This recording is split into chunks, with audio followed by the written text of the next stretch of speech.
Hello friends, welcome to Tamil info RH. இது வரைக்கும் நீங்கள் நம்ம சேனலை சப்ஸ்கிரைப் பண்ணலன்னா சப்ஸ்கிரைப் பண்ணிக்கோங்க. பக்கத்தில் இருக்க பெல் ஐக்கானும் கிளிக் பண்ணிக்கோங்க. அப்போ தான் நான் அப்டேட் பண்ணுற வீடியோஸ்லாம் மிஸ் பண்ணாமல் பார்க்க முடியும். இன்றைக்கி நம்ம பார்க்க இருக்க ரெசிபி ஆனியன் ரிங்ஸ். ஃபஸ்ட்டு ஒரு ஆனியனை ரவுண்ட் ஷேப்பில் கட் பண்ணிக்கலாம். நான் ஒரு கையில் வீடியோ எடுத்துகிட்டு பண்ணுறதுனால என்னால் ப்ராப்பராக காட்ட முடியல.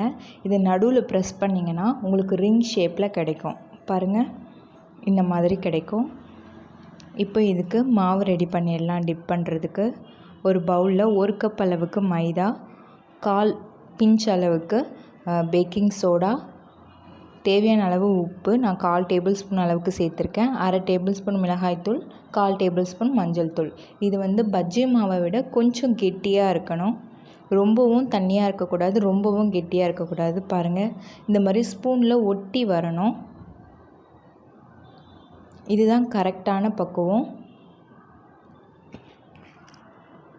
பாருங்கள் எவ்வளோ அழகாக ஸ்பூனில் ஒட்டி வருதுன்னு. ரொம்ப தண்ணியாக இருந்தாலும் கெட்டியாக இருந்தாலும் ஆனியனில் மாவு ஒட்டாது.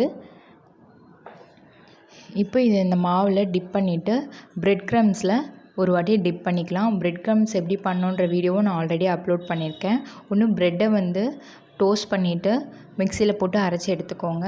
அப்படி இல்லைன்னா ரஸ்கை மிக்சியில் போட்டு அரைச்சி எடுத்துக்கலாம். அவ்வளோதான், பிரெட் க்ரம்ஸ் ரெடி ஆகிடும்.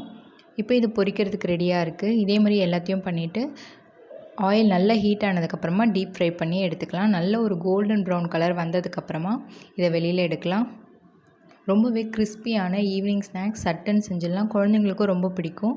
இது டொமேட்டோ கெச்சப்போடு சர்வ் பண்ணலாம். சூப்பராக இருக்கும். உங்களுக்கு இந்த வீடியோ பிடிச்சிருந்தா லைக் பண்ணுங்கள். தேங்க்யூ.